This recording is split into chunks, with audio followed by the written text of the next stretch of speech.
السلام علیکم.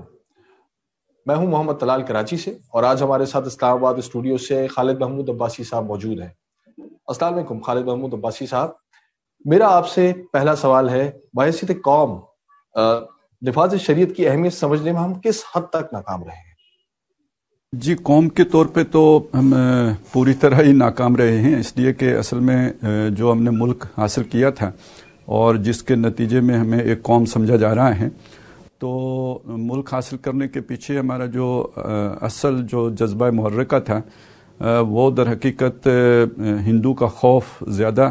اور اپنی ایک قومی تشخص کو برقرار رکھنے کی خواہش، یہ دو چیزیں زیادہ کار فرما تھیں. اور اس میں کوئی جسے کہتے ہیں ایک کوئی خالص اسلامی جذبہ یا خالص نفاذ شریعت، یہ شعوری سطح پر اس طرح جو ہے نہیں تھا جیسے کہ ہم دیکھتے ہیں کہ نبی اکرم صلی اللہ علیہ وسلم اور ان کے ساتھیوں کی جد و جہد میں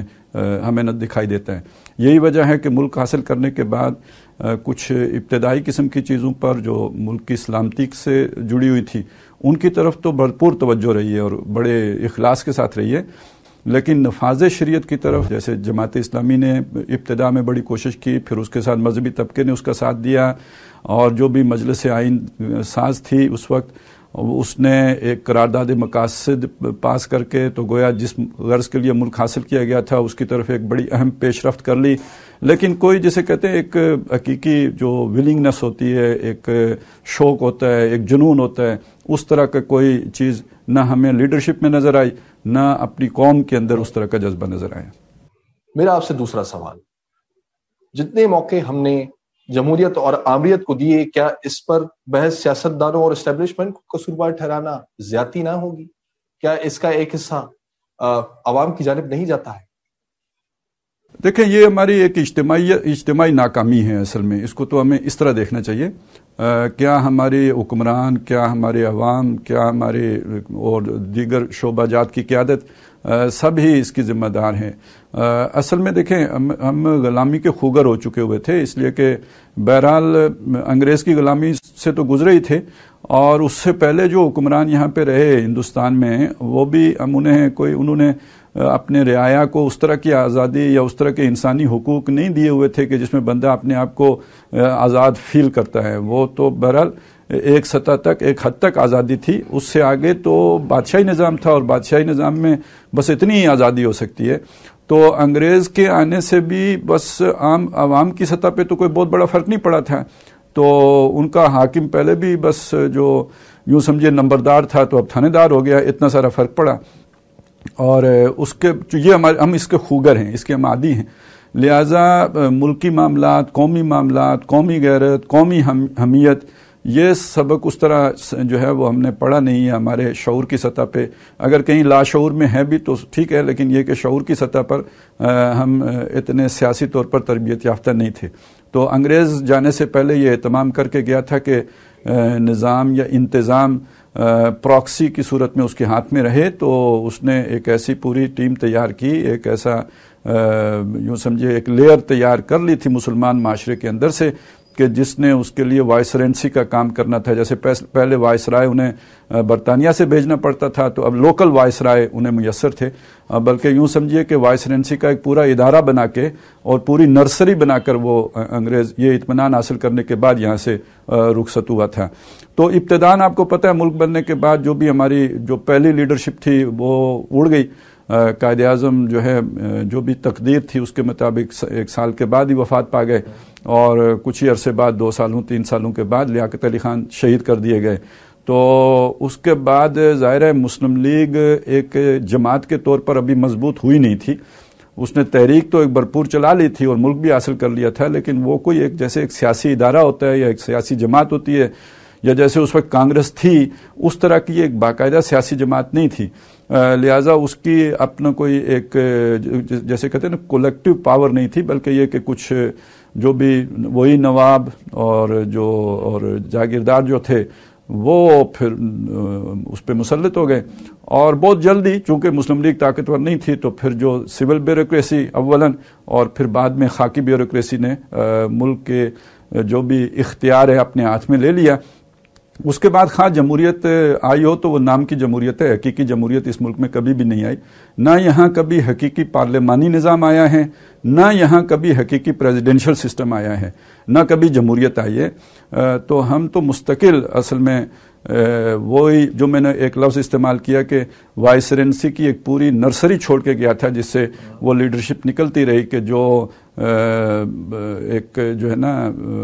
کیا کہیے ان کے انگریزوں ہی کی جو ہے نا وہ نیابت کرتی رہی یا ان کی جانشینی کا حق ادا کرتی رہی، اور عوام کو دکھانے کے لیے جمہوریت بھی آتی رہی، صدارتی نظام بھی آتا رہا اور پارلیمانی نظام بھی آتا رہا، آئین بھی بنتا رہا، لیکن اصل اتھارٹی کسی اور ہی کے پاس رہی ہے ہمیشہ. یہاں پہ ایک سوال ابھر کے سامنے آتا ہے خالد صاحب، وہ یہ کہ جو ہماری مذہبی سیاسی جماعتیں ہیں جی جی وہ کیوں اس پورے سیٹ اپ پہ ناکام ہمیں نظر آتی ہیں؟ یک کے بعد دیگر کوششیں، پھر کسی کے ساتھ زیادہ سے زیادہ ہوا تو اتحاد بنا لیا، اور کسی صوبے کے اندر تھوڑی بہت کوئی شراکت داری حاصل کر لی، اس کے بعد پھر واپس ویسے ہی جو بیسک ایک منشور تھا یا ایک خواب تھا وہ اب تک پورا نہیں ہو سکا. یہ بہت اہم سوال ہے، اور اس سوال پر نہ صرف ہمیں ایک جو ہے وہ بات کرنی چاہیے، بلکہ یہ کہ ساری مذہبی قیادت کو پھر سے سر جوڑ کر بیٹھنا چاہیے اس سوال پر غور کرنے کے لیے. ضروری نہیں ہے کہ انہیں ہماری رائے سے اتفاق ہو، لیکن یہ سوال ایسا ہے کہ جس پہ غور ضرور ہونا چاہیے. تو جہاں تک میری رائے ہے یا جو بھی ایک بات سمجھ میں آتی ہے وہ یہ ہے کہ جو بھی ہماری جسے ہم مذہبی قیادت کہتے ہیں، سیاسی سطح پر جب ہم دیکھتے ہیں تو اس میں لیڈنگ رول پاکستان بنتے وقت اس وقت جماعت اسلامی کے پاس تھا. مسلم لیگ جو تھی وہ ایک قومی جماعت تھی، اور ہمارے عام جو روایتی مذہبی حلقہ ہے وہ مسلم لیگ ہی کے جھنڈے تلے ایک ہی پلیٹ فارم پہ جمع تھا، مسلم لیگ ہی کے پلیٹ فارم کے اوپر وہ موجود تھا. اس سے ہٹ کر اگر کوئی علیحدہ تشخص کے ساتھ اپنا وجود برقرار رکھے ہوئے مذہبی جماعت تھی یا دینی جماعت تھی تو وہ جماعت اسلامی تھی، اور وہ ایک بڑا اپنا اسٹرانگ جو ہے ویو پوائنٹ بھی رکھتی تھی، اور پاور اور اسٹریٹ پاور بھی رکھتی تھی، اور رائے عامہ ہموار کرنے کی صلاحیت بھی رکھتی تھی. تو میرا اپنا اسسمنٹ یہ ہے کہ جیسے بہت سے لوگوں کو یہ امید ہو گئی تھی، یا آپ اسے ڈسیپشن سے بھی تعبیر کر سکتے ہیں، کہ جماعت اسلامی نے یہ سمجھا کہ ہماری لیڈرشپ میں کوئی اونچ نیچ نہیں ہے، یہ بالکل مخلص ہیں، اور یہ اب ملک ہمیں حاصل ہو گیا ہے تو سوائے اسلام کی طرف پیش قدمی کرنے کے اور پیش نظر کچھ بھی نہیں ہے، یہ لازماً اسلام کی طرف بڑھیں گے. اور لیکن یہ اس کے کیپیبل نہیں ہیں، ان کے پاس ضروری تعلیم نہیں ہے، ان کے پاس ضروری صلاحیت نہیں ہے کہ یہ ملک کو وہ لیڈرشپ پرووائڈ کر سکیں جو اسے اسلام کی طرف لے کے جا سکے. تو اگر ہم ان حکمرانوں کی جگہ لے لیں اور اس کی جگہ پاور پالیٹکس میں آ کے ہم اقتدار پر قبضہ کر لیتے ہیں، ہمیں اقتدار مل جاتا ہے، قبضہ کرنے کا لفظ غلط ہے، ہمیں اقتدار حاصل ہو جاتا ہے، ہم حصول اقتدار میں کامیاب ہو جاتے ہیں، تو بڑی سموتھلی ہم اس ملک کے اندر نفاذ شریعت کر سکیں گے، اسلامائزیشن کے عمل کو آگے بڑھا سکیں گے. میں اسلامائزیشن کے عمل سے مراد یہی ہے جو بتدریج آپ قانون سازی کے ذریعے سے اور دستور سازی کے ذریعے سے اپنے ملک میں اصلاحات نافذ کرتے چلے جاتے ہیں، اور پھر یہ کہ بالآخر 10 سال بعد 15 سال بعد آپ اس منزل تک پہنچ جاتے ہیں جو آپ نے اپنے لیے معین کی تھی. تو یہ ایک جماعت اسلامی کی سوچ تھی. لیکن جیسے میں پہلے عرض کر چکا ہوں کہ جو انگریز یہاں پہ انتظام کر کے گیا تھا اس کے ذرا آج ہم بیٹھ کے جب ان چیزوں کو دیکھتے ہیں، ماضی کا جائزہ لیتے ہیں، تو ہمیں بات بڑی آسانی سے سمجھ میں آتی ہے. جو اس وقت میدان میں موجود تھے اگر ان کی نظروں سے وہ شے اوجھل رہ گئی تو یہ کوئی اچھمبے کی بات نہیں ہے اور یہ کوئی حیرت کی بات نہیں ہے. تو جو بھی یہاں پہ انتظام کر کے چھوڑ کے گئے تھے انہوں نے اپنی جو بھی سازشیں تھیں کہہ لیجئے یا منصوبہ بندیاں کہہ لیجئے، تو وہ انہوں نے اس کے ذریعے سے کبھی دینی یا کم از کم جماعت اسلامی کہیے کہ اس کو کبھی نزدیک نہیں پھٹکنے دیا. اور ابھی تو ایک سرکاری ادارے کے ایک بہت بڑے افسر جو اس وقت ان کا کہنا یہ تھا کہ 1970 کی رپورٹیں تو یہ تھی کہ جماعت اسلامی مغربی پاکستان میں سویپ کر جائے گی، لیکن یہ کہ یہ تمام کیا گیا کہ جماعت اسلامی چند 4 سیٹیں شاید لے سکی، باقی اسے کچھ بھی نہیں ملا. تو اس طرح جماعت اسلامی کو تو آگے بڑھنے نہیں دیا گیا. دوسرا یہ کہ ہمارا جو عام مذہبی طبقہ ہے اس کا آپ کو پتہ ہے کہ ان کے ہاں چونکہ ایک کسی دوسرے کو ایک ہوتا ہے بس اب ایک پیشے کی صورت اختیار کر گیا ہے. تو جب دیکھا کہ جماعت اسلامی سیاسی میدان میں تنہا جو ہے وہ آگے بڑھ رہی ہے تو پھر اور جماعتیں بھی میدان میں کود پڑیں اور پھر اپنے اپنے مسلک کے جھنڈوں تلے جو ہے وہ جماعتیں آ گئیں. تو اس سے پھر مذہبی ووٹ تقسیم بھی ہو گیا، اور جب تقسیم ہو گیا تو اس کے بعد تو پھر سمجھے کوئی امکان ہی باقی نہیں رہا نا کہ اب پہلے ہی بہت جو گہری قسم کی پولرائزیشن موجود تھی کہ لوگ یہ کہتے تھے کہیں اسلام آ نہ جائے، تو ایک طرف وہ سیکولر طاقتیں تھیں اور دوسری طرف یہ مذہبی فورسز تھیں. پھر مذہبی فورسز جب آپس میں پھٹ گئیں اور مختلف پلیٹ فارمز سے انہوں نے الیکشن میں حصہ لیا تو پھر کوئی امکان باقی نہیں بچا تھا. تو یہ وجہ بنی ہے کہ جس کی وجہ سے جسے ہم کہتے ہیں کہ ایک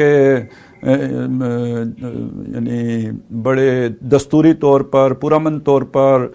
سموتھلی اسلامائزیشن کا عمل آگے نہیں بڑھ سکا، اور اب تو ہم بہت آگے نکل آئے ہیں. اب اس راستے سے تو ہوتا ممکن نظر نہیں آتا. میں اگر آپ کی بات سے مطلب لوں تو وہ یہ کہ اب جو سیاسی مذہبی جماعتیں ہیں ان کی بس سے بہت ساری چیزیں باہر ہیں. جی بالکل بالکل، اب باہر ہو چکی ہیں. ٹھیک ہے. میرا تیسرا سوال، موجودہ حالات میں آپ پاکستان کا مستقبل کیسا دیکھتے ہیں؟ سر دیکھیں، اب تو اس بارے میں بات کرنے کی ہمت نہیں ہے. سچی بات میں آپ کو بتاؤں، یعنی جو کچھ نظر آتا ہے وہ کہنے کے لیے بڑا جگرا چاہیے، بہت ہمت چاہیے. وہ میں وہ حیرت ہوں کہ دنیا کیا سے کیا ہو جائے گی. اس وقت حالات بہت خطرناک رخ اختیار کر چکے ہیں، اور جس طرح اب یعنی جو اپوزیشن ہے وہ کارنر ہوئی ہے، اس کے لیے تمام راستے بند ہوئے ہیں یا کیے گئے ہیں، پلاننگ سے کیے گئے ہیں، یا جس طرح اسے دیوار سے لگایا گیا ہے، اور پھر جواب میں اس نے پوری طرح سے جو ہے وہ ریٹیلیٹ کیا ہے اور اب ٹارگٹ کر لیا ہے ان طاقتوں کو کہ جن کے بارے میں ہم یہ سمجھتے ہیں کہ انہوں نے اپنے زور بازو سے اس ملک کو جوڑ کے رکھا ہوا تھا. میں نے ہر لفظ سوچ کے عرض کیا ہے. یعنی ایک تو ہوتا ہے کوئی قوم جڑ کے رہتی ہے کسی نظریے کی وجہ سے، کسی داخلی کوئی نقطہ ہوتا ہے جس پر سب مرتکز رہتے ہیں اور ایک قوم بن کے رہتے ہیں. ہمارا معاملہ یہ نہیں تھا، ہمیں فوج کی طاقت نے جوڑ کے رکھا ہوا ہے. تو اب یہ کہ وہ ہدف بن گئی ہے. پھر پچھلے 20 سالوں میں جو کچھ اس ادارے سے کروایا گیا ہے تو اس کے نتیجے میں اس کی اب عوام میں بھی وہ ساکھ باقی نہیں رہی ہے. تو جو آپ کی بائنڈنگ فورس تھی، اس کا ایک جو ہوا تھا، اس کا جو ایک تقدس تھا، اس کا جو ایک احترام تھا، اس کے لیے لوگوں کے دلوں میں جو والیانہ پن تھا، اب اس کی جگہ پہ کچھ اور ہی جذبات ہیں جو موجزن ہو چکے ہیں. اور ایک بڑی طاقتور اپوزیشن آپ کہہ لیجئے ایک اعتبار سے کہ جو ملک کی ساری سیاسی طاقتیں ہیں وہ ساری ایک پلیٹ فارم پہ جمع ہو گئی ہیں، اور جو بھی اس وقت 70 سال سے چلا آ رہا انتظام تھا اس کے مقابلے میں صف آرا ہیں. اور نہ صرف صرف آرا ہیں بلکہ بڑی اگریشن شو کر رہی ہیں. ان کے بیانات کی حد تک بہت جارحانہ پن ہے، اور ان کا اعتماد جو بتا رہا ہے کہ بہرحال انہیں بہت اپنے مقاصد حاصل کرنے میں بڑی شیورٹی انہیں حاصل ہے. اور دوسری طرف یہ ہے کہ کم از کم کوئی مورل گراؤنڈ نہیں ہے کہ جس پر ہم کوئی جو ہے وہ دیکھیں کہ کوئی سہارا ہے. داخلی صورتحال یہ ہے، معاشی یعنی داخلی سیاسی صورتحال یہ ہے. معاشی طور پر ہم دیکھیں تو ہمارا دیوالیہ نکلنے کو ہے، ہم بالکل ایک فیلڈ اسٹیٹ کے قریب پہنچ چکے ہوئے ہیں. اور اوپر سے اگر ارد گرد کے حالات دیکھیں، اپنے اوس پڑوس میں دیکھیں تو ہماری کوئی پوزیشن نہیں ہے. اسلامی دنیا میں دیکھیں تو ہم کٹتے جا رہے ہیں. عالمی سطح پہ دیکھیں FATF ہے، اور پھر یہ کہ امریکہ کی اب اگلی پالیسی کیا ہوگی، اس میں بھی سارا رخ انڈیا کی طرف ہے، اور ہمارے سے نظریں چرائی جا رہی ہیں. چرائی نہیں جا رہی بلکہ یہ کہ ہمارے جو ہے نا بازو جھٹکا جا رہا ہے، ہم سے دامن چھڑایا جا رہا ہے. تو یہ جو ساری چیزیں مل کے تو مطلب بڑا ہی ایک مایوس کن نقشہ سامنے آتا ہے. اور نہ صرف بلکہ یہ کہ اگر تھوڑا اور گہرائی میں اتر کے دیکھیں تو صرف پاکستانی کا مسئلہ نہیں ہے، پورے خطے کا مسئلہ نظر آتا ہے. اب کیا توڑ پھوڑ ہوگی، کس طرح جغرافیے بدلیں گے، کیا نئے نقشے بنیں گے. تو یہ چیزیں اب یعنی کوئی صرف تھیوریٹیکلی نہیں کی بات نہیں ہے، بلکہ یہ تو اب اللہ معاف کرے اور اللہ تعالیٰ جو ہے اس کیفیت سے ہم مسلمانوں کو، اس خطے کے مسلمانوں کو محفوظ رکھے. لیکن یہ کہ لگتا یہ ہے کہ وہ تسبیح کے دانے جو ہے وہ گرنے کو ہیں، دھاگا ٹوٹنے کو ہے. تو اللہ تعالیٰ جو ہے نا حفاظت فرمائے. یہ دعا کر سکتے ہیں، وقت دعا ہے. یعنی حالات و واقعات کو دیکھ کے یہی کہا جا سکتا ہے کہ وقت دعا ہے. خالد صاحب، میں تھوڑا سا پیچھے جاؤں. میں سوال کروں گا کہ ایک ویژن قائد اعظم کا تھا اور ایک علامہ اقبال کا، اس کا کیا بنا؟ ہاں بس اصل میں خواب تو جو بھی ہے اصلی خواب تو وہی ہے، اور یہ جو قائد اعظم کا ویژن تھا، جو علامہ اقبال کا خواب تھا، اصل میں یہ تو وہ چیز ہے نا کہ جو ہماری نشت ثانیہ یا جو ہم دوبارہ اسلام کا یعنی آج کے دور کے لیے ایک قابل عمل نمونہ دنیا کو دکھانا چاہتے تھے، تو وہ خواب تو وہ دور افق پہ اڑتے اڑتے آس کا پنچھی ڈوب گیا، یعنی وہ اس خواب کا تو شیرازہ بکھر گیا، وہ خواب تو چکنا چور ہو گیا۔ اس خواب سے تو بحیثیت قوم ہم دستبردار ہو چکے۔ اب آپ یہ بھی تو دیکھیے نا کہ علامہ اقبال کا اب نام لینا ہی مشکل ہو گیا، ان کی چھٹی نہیں ختم ہوئی، بلکہ یہ کہ ایسے منہ پھٹ ہم نے لا کے لوگ میڈیا پہ بٹھائے جنہوں نے علامہ اقبال کو منہ بھر بھر کے جو ہے برا بلا کہا ہے، اور ایسے لوگ ان کو جو ہے فیسیلیٹیٹ کیا گیا جن کو اقبال کی شاعری بھی ٹیکنیکلی اس میں مسائل نظر آتے ہیں۔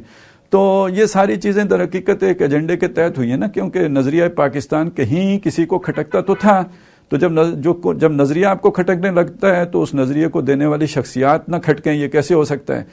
تو رہ گئے قائد اعظم، تو خیر ان کا نام تو اس طرح نہیں پیچھے کیا جا سکتا کیونکہ بہرحال انہوں نے ملک بنایا ہے، بانی پاکستان ہے،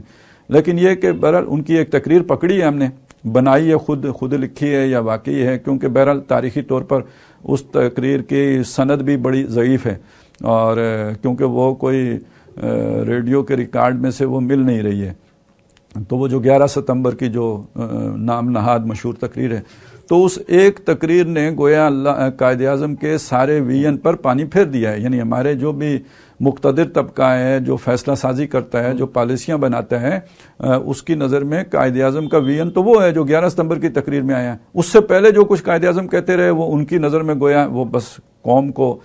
ساتھ ملانے کے لیے، اور جیسے عام سیاسی رہنما کرتے ہیں تو وہ قائد اعظم کو بھی خدا نخواستہ ویسا ہی ایک لارے لگانے والا لیڈر سمجھتے ہیں، جبکہ ہم تو ایسے نہیں سمجھتے۔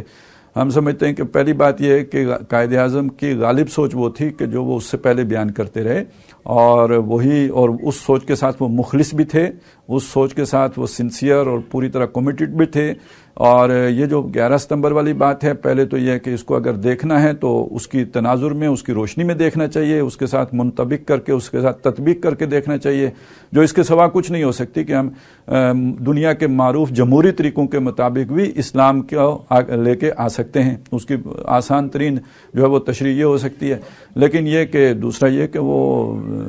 بہرحال وہ کوئی قائد اعظم کے سارے فرمودات کی ناسخ تو نہیں قرار پا سکتی جیسے کہ لوگ سمجھتے ہیں۔ تو قائد اعظم کا ویژن بھی ڈوب گیا، علامہ اقبال کا خواب بھی بکھر گیا۔ اس وقت تو اگر وہ ہوتا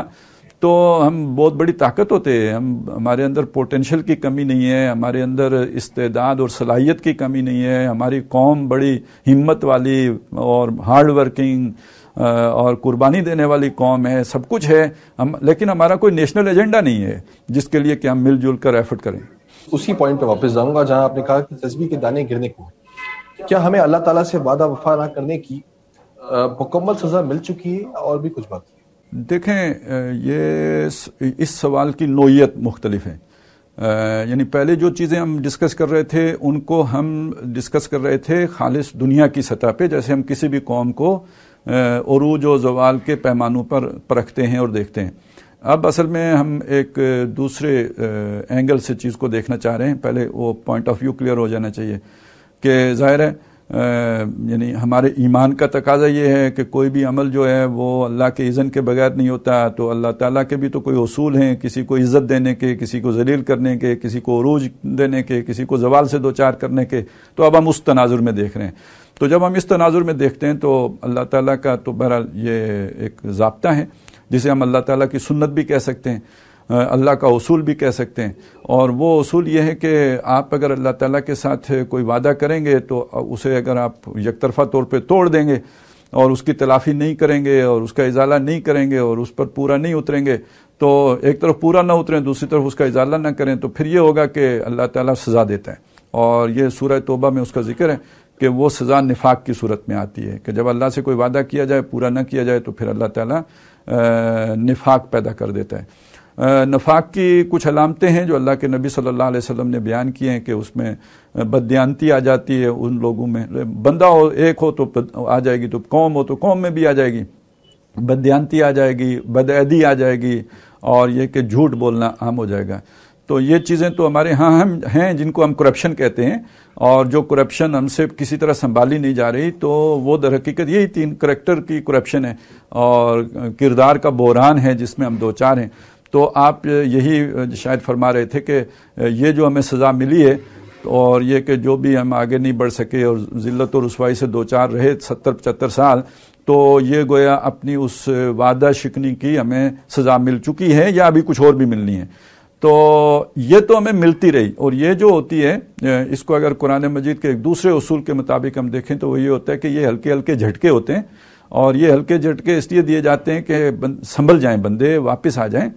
اور وَلَنُذِيقَنَّهُم مِّنَ الْعَذَابِ الْأَدْنَىٰ دُونَ الْعَذَابِ الْأَكْبَرِ، بڑے عذاب سے پہلے ہم چھوٹے عذاب دیتے رہتے ہیں۔ اور لعلہم یرجعون، یہ اس لیے ہوتا ہے کہ وہ واپس آ جائیں، یعنی جو انہوں نے کمٹمنٹ کی ہے اسے پورا کریں، سمجھ جائیں کہ ہم سے غلطی ہوئی۔ تو ہمیں کافی جھٹکے بھی اللہ نے دیے، دیکھیں 71 کا کتنا بڑا سانحہ ہو گیا تھا۔ تو اس طرح کے بہت سے جھٹکے دیے کہ لعلہم یرجعون، شاید سنبھل جائیں، شاید واپس آ جائیں، شاید پلٹ آئیں، لیکن ہم واپس نہیں پلٹے۔ تو اب پھر یہ ہوتا ہے کہ جب اتنی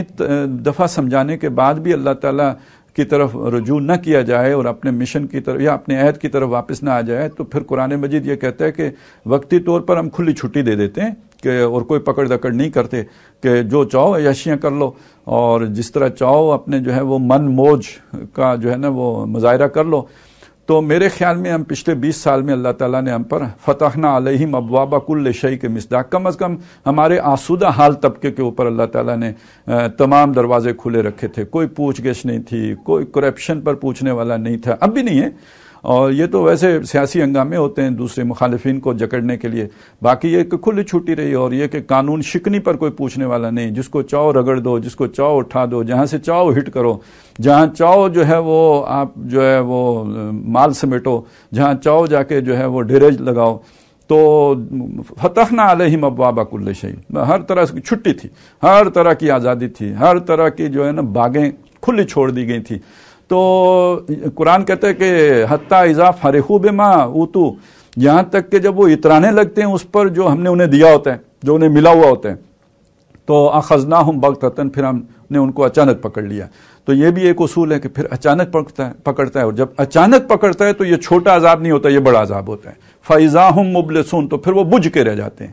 بجھ کے رہ جاتے ہیں، یعنی پہلے بڑا ہنگامہ تھا، شور شرابہ تھا، بھاگ دوڑ تھی، اچھل کود تھی، اور یہ کہ من موجی زندگی تھی، اب یہ ہے کہ بالکل مایوسی ہے۔ یہ مبلسون ہی سے ابلیس بنائے کہ جو بہت ہی مایوس فرد ہے، تو یہ ڈپریشن کی آخری سٹیج ہے مبلسون۔ تو اب ان کے ساری امیدوں کے اوپر اوس پڑ جاتی ہے اور بجھ کے وہ رہ جاتے ہیں، یہ وہ سخت عذاب ہوتا ہے۔ اسی کو دوسری جگہ پہ قرآن مجید یہ کہتے ہیں جب ہم کسی قوم کی ہلاکت کا فیصلہ کرتے ہیں تو امرنا مترفیہا، جو اس کے آسودہ حال لوگ ہوتے ہیں، یعنی وہ جو دروازہ کھلتا ہے ہر شے کا وہ سب پر نہیں کھلتا، وہ اس کے آسودہ حال لوگوں پر کھلتا ہے۔ امرنا مترفیہا، ان کو ہم کھلی چھٹی دیتے ہیں، ففسقوا فیہا، تو وہ فسق و فجور کا بازار اس بستی میں گرم کر دیتے ہیں۔ تو پھر ہم ان کو اچانک پکڑ لیتے ہیں، فدمرناہم تدمیرا، پھر ان کی جڑ کاٹ دیتے ہیں۔ یہ جو جڑ کٹ جانا ہے نا اور جڑ اکھاڑ دینا ہے، یہ ہے در حقیقت وہ بڑا عذاب، بڑی تباہی، بڑی بربادی۔ تو اللہ کی رحمت سے مایوس نہیں ہونا چاہیے، لیکن اس وقت کے حالات بتا رہے ہیں کہ ہم ایک بہت بڑی تباہی کے دہانے پہ پہنچ چکے ہیں، ایک بڑی مصیبت ہمارے دروازوں پر دستک دے رہی ہے۔ اور قرآن مجید کے ایک اور بیان سے یہ پتہ لگتا ہے، سورہ اعراف میں یہ ذکر آیا ہے کہ جب کسی قوم کو اللہ کی طرف سے بے فکری ہو جائے، نہ چنت ہو جائے، نہ ڈر ہو جائے، اسے پرواہ نہ رہے کہ اللہ پکڑے گا بھی، تو یہ در حقیقت اس کی تباہی کی سب سے بڑی علامت ہوتی ہے۔ تو یہ آپ نے مجھ سے پوچھ لیا تو میں نے اتنی بات آپ کے سامنے عرض کر لی، لیکن یہ کہ آپ پورے ملک میں گھوم جائیے، کسی کو یہ چنتا نہیں ہے کہ ہم نے کوئی ایسا کام کیا جس پر اللہ ہمیں پکڑ لے، کسی کو یہ فکر آپ کو نظر نہیں آئے گی، نہ چھوٹے میں، نہ بڑے میں، نہ کسی صاحب حیثیت میں، نہ کسی عامی میں، کہ وہ یہ سوچ بھی آپ کے سامنے لائے کہ اللہ کی گرفت میں ہم آ جائیں گے۔ تو یہ در حقیقت خود ایک بہت بڑی نشانی ہوتی ہے کہ وہی قوم اللہ کی پکڑ سے بے فکر ہوتی ہے جس نے نقصان سے دوچار ہونا ہو، جس نے تباہی کے گھاٹ اترنا ہو۔ تو یہ تو سارے انڈیکیٹرز جو قرآن مجید کسی قوم کی تباہی کے بیان کرتا ہے، وہ ہمارے جو ہے نا وہ سرخ بتی جلائے کھڑے ہیں، اور دیکھنے والے دیکھ سکتے ہیں اور ناپنے والے ناپ سکتے ہیں۔ لیکن یہ کہ بے فکرے تو کبھی وہ اپنی آنکھیں کان بند رکھیں گے، اس سے وہ کبھی بھی اس طرف توجہ دینے کے لیے تیار نہیں ہوں گے۔ میں اسی سوال کو آگے بڑھاؤں گا، ہمارے بچاؤ کا آخری راستہ کیا ہے؟ جی، یہ سوال اپنی جگہ پہ بہت مشکل ہے، اور اس کا یعنی یقینی جواب دینا بڑا اب مشکل ہو گیا ہے، کیونکہ آج سے 10 سال پہلے 20 سال پہلے ہم کہہ سکتے تھے جی اجتماعی توبہ ہمارے گناہوں کا حل ہے، اور اجتماعی توبہ کا مطلب یہ نہیں کہ پوری قوم اکٹھی نماز پڑھے، بلکہ اجتماعی توبہ کا مطلب یہ ہے کہ جس مقصد کے لیے ملک حاصل کیا تھا ہم اس مقصد کے لیے پیش قدمی کریں۔ تو اصل میں مشکل میں اس لیے کہہ رہا ہوں کہ اگر ہم ظاہری حالات کے اعتبار سے دیکھیں اور بالکل زمینی حقائق کو سامنے رکھ کر دیکھیں تو اللہ تعالیٰ نے ہمارے پلٹنے کے راستے بند کر دیے۔ یعنی میں جو کہنا چاہتا ہوں وہ یہ ہے کہ ہمارے یعنی اس گناہ سے بچنے کا یا اس عذاب سے بچنے کا جو راستہ ہو سکتا ہے وہ یہ کہ جو ہم نے غلطی کی اسے کریکٹ کر دیں۔ غلطی ہم نے یہ کی کہ ملک بنایا تھا اسلام کا نمونہ دنیا کو دکھانے کے لیے، اور ہم نے نمونہ جو دکھایا وہ کرپشن کا دکھایا، دنیا کو بالکل الٹ کام کر دیا، تو کوئی مس ریپرزینٹ کیا دین کو بھی اور اللہ کو بھی اور رسول کو بھی اور کتاب کو بھی اور قرآن کو بھی، تو بہت بڑا جرم ہے۔ تو اس کو کریکٹ کیسے کر سکتے ہیں کہ ہم آج فیصلہ کر لیں کہ جی ہم بالکل سیٹ ہو کے چلیں گے اور وہی کریں گے جو ہم نے طے کیا تھا، اور بھاڑ میں جائے دنیا، ہمیں کسی کی پرواہ نہیں ہے، ہم اللہ اور رسول کو راضی کریں گے۔ اب اس طرف واپس ہیں، لیکن یہ کہ واپسی کا دروازہ بند ہے۔ میں یہ کہنا جیسے ٹیپو سلطان کے لیے واپسی کا دروازہ بند ہو گیا تھا کہ وہ قلعہ بند جو ہے واپس نہیں اندر آ سکتے تھے قلعے میں، اسی طرح اب آپ سوچیں کہ آج اگر ہم یہ فیصلہ کر بھی لیں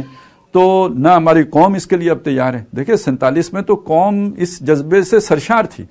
پھر اگر کوئی موقع آیا تھا تو 1977 میں جب وہ نظام مصطفیٰ کی تحریک چلی تھی تو قوم کے اندر پھر وہ جذبہ موجود تھا۔ آج اگر آپ یہ کام کرنے کے لیے اٹھیں گے تو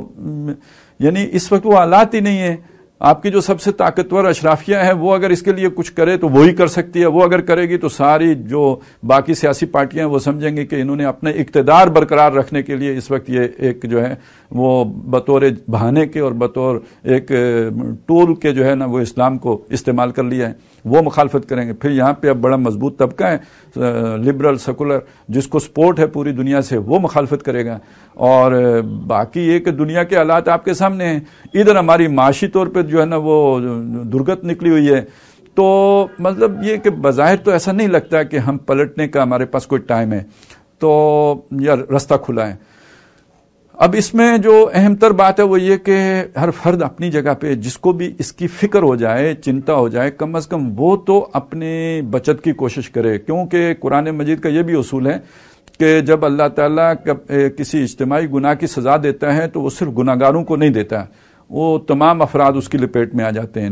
بروں کے ساتھ نیک بھی لپیٹ میں آ جاتے ہیں، گھیوں کے ساتھ گن بھی پستا ہے۔ وَاتَّقُوا فِتْنَةً لَا تُصِيبَنَّ الَّذِينَ ظَلَمُوا مِنكُمْ خَاصَّةً۔ تو اب اس کے لیے شرط یہ ہوتی ہے اپنے آپ کو بچانے کے لیے، ایک فرد کو اپنے آپ کو بچانے کے لیے کہ وہ جتنا کر سکتا ہے اتنا سارا زور لگا دے، اپنا ہر شے داؤ پہ لگا دے، اور اس کے لیے جو ہے وہ پوری قوت سے اور پوری صلاحیت سے حق بات کہنے کی کوشش کرے اور اسے واضح کرنے کی کوشش کرے۔ اگر اس بات کو اللہ تعالیٰ محسوس کرے کہ ہاں یہ اس نے اپنی فل ایفرٹ کر لی ہے تو وہ اس کو ایک اسپیشل اپنی رحمت کے ذریعے سے بچا لیتا ہے۔ یہ خاص رحمت ہوتی ہے جس میں اللہ تعالیٰ بچاتا ہے۔ تو افراد کے بچنے کا تو یہ رستہ ہے، اب بھی کھلا ہے، اس کو ہم نہیں کہہ سکتے۔ قوم کے پاس تو لگتا یہ ہے کہ کوئی معجزہ ہی ہو، اللہ کی کوئی خصوصی کرم ہو، جیسے پوری تاریخ میں ایک موقع ہے جس پر ہمیں اللہ تعالیٰ کے ہاں ایک استثناء نظر آتا ہے کہ جب اجتماعی عذاب کے آثار اس طرح ظاہر ہو جائیں، جیسے ابھی میں نے کہا نا کہ وہ سارے انڈیکیٹرز جو انڈیکیٹ کر رہے ہیں کہ ہم اب تباہی کے گھاٹ اترنے والے ہیں، تو جب اس طرح انڈیکیٹرز اب شو کرنے لگیں تو اس کے بعد اگر لوگ توبہ بھی کریں تو وہ توبہ قبول نہیں ہوتی۔ یہ قرآن مجید نے یہ اصول بیان کیا ہے، لیکن یہ کہ قرآن یہ کہتا ہے کہ ایک قوم کی توبہ اللہ نے اس حالت میں بھی قبول کر لی تھی، عذاب کے آثار ظاہر ہو گئے تھے اور اس کے بعد انہوں نے مل جل کے توبہ کی اور صحیح رخ پر آئے تو اللہ تعالیٰ نے ان کے لیے کشادگی پیدا کر دی، سہولت پیدا کر دی، آسانی پیدا کر دی۔ تو وہ قوم یونس تھی۔ تو کیا معلوم، یعنی ایک امید، یہ امید سمجھیے بالکل جو ہے نا غیب سے نظر آنے والی امید ہے، حقائق کی روشنی میں نظر آنے والی امید نہیں ہے۔ تو اس کا ایک یعنی بالکل مایوسی کی بات تو نہیں کرنی چاہیے. تو یہ والی بات ایک درجے میں اللہ سے توقع رکھی جا سکتی ہے. اور دوسری توقع یہ رکھی جا سکتی ہے کہ ہو سکتا ہے ابھی بھی اللہ تعالیٰ نے ہمارے لیے کسی بہت بڑے عذاب کا فیصلہ، جڑ کاٹنے والے عذاب کا فیصلہ نہ کیا ہو، بلکہ کسی بڑے جھٹکے کا فیصلہ کیا ہو، کہ ایک ایسی ڈسٹرکشن، ایک ایسی تباہی، ایک ایسا یوں سمجھیے کہ کوئی جھٹکا کہ جس کے نتیجے میں ہم بحیثیت قوم ہمارے ہوش ٹھکانے آ جائیں، یا یوں کہہ لیجیے ہمارے لیے کوئی رستہ ہی باقی نہ بچے. جیسے ہم کسی کو مجبور کر کے کسی بل میں گھسنے پر آمادہ کر لیں اور اس کے لیے کوئی رستہ نہ ہو، تو اس طرح ہمارے پاس سوائے اسلام کے اور کوئی رستہ باقی نہ بچے. اور اس طرح اللہ تعالیٰ ہمیں جو ہے نا یعنی مضطر کر کے تو لے آئے اسلام کی طرف، اور پھر ہماری مدد فرمائے. تو یعنی جیسے اب حضرت یونس علیہ السلام تھے، ان کے لیے بھی تو رستہ یہی تھا نا کہ وہ اللہ ہی سے مانگتے کہ اللہ بس ہو گیا جو ہو گیا، تو لا الہ الا انت سبحانک انی کنت من الظالمین. تو بہرحال اللہ نے پھر ان کی بات، ان کی جو ہے توبہ قبول کر لی. فاجتباہ ربہ، تو اللہ نے اس کو دوبارہ جو ہے پسند کر لیا، چن لیا. تو ایک امید یہ ضرور ہے کہ ابتدائی کسی بہت بڑے تباہی کے بعد بالکل نسیم منسیہ والی بات نہ ہو اور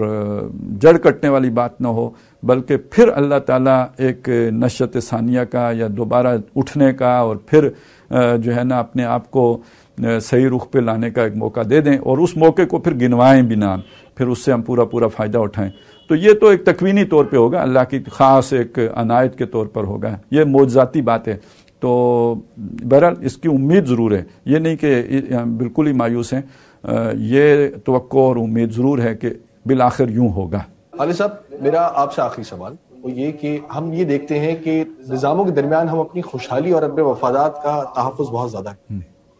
ہم یہ دیکھتے ہیں کہ جب عامیت جائے گی تو جمہوریت ہمارے لیے خوشحالی لے کر آئے گی، اور جب ہم دونوں نظاموں سے بزن ہو جاتے ہیں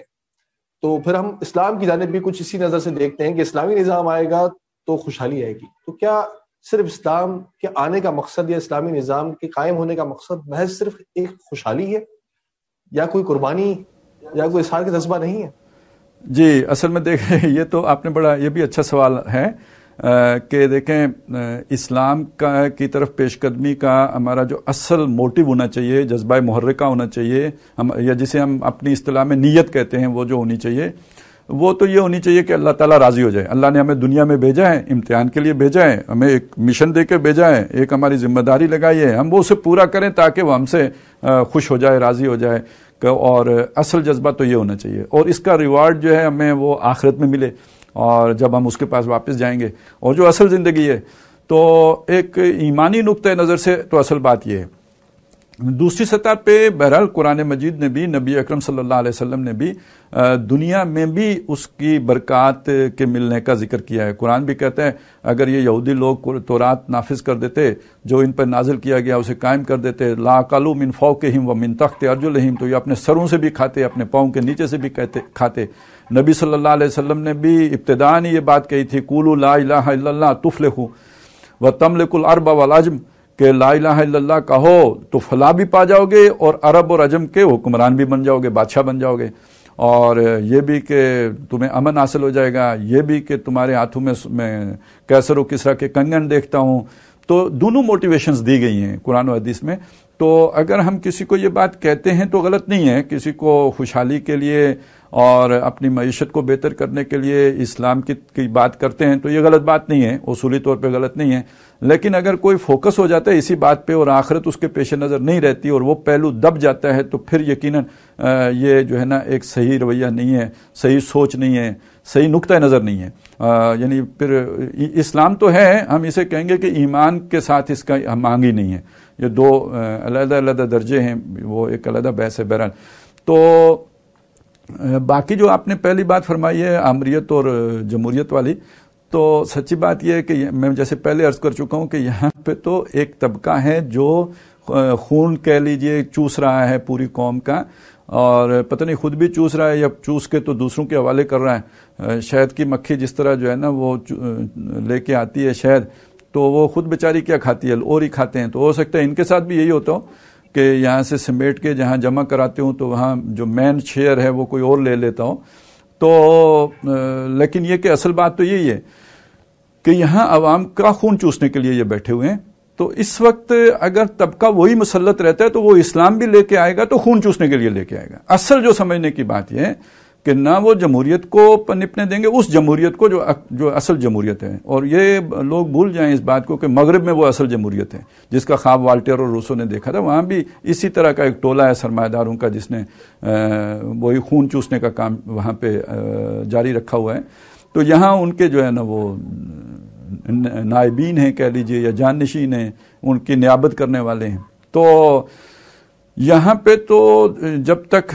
ہم اپنی اصلاح نہیں کرتے یا وہ طبقہ اپنی اصلاح نہیں کرتا یا اس سے اختیارات سلب نہیں ہوتے تو تب تک نہ جمہوریت فائدہ دے سکتی ہے، نہ آمریت فائدہ دے سکتی ہے، نہ اسلام کا کوئی فائدہ نکل سکتا ہے. یہ سارے پھر ایکسپلائٹیشن کے ٹولز ہیں، بس اس سے زیادہ ان کی حیثیت نہیں رہتی. اسلام آباد اسٹوڈیو سے ہمارے ساتھ خالد محمود عباسی صاحب تھے اور انہوں نے بہترین سوالوں کے جوابات دیے. ہمیں آپ کی فیڈ بیک کا انتظار رہے گا. جزاک اللہ خیر. سبحان اللہ والحمد للہ.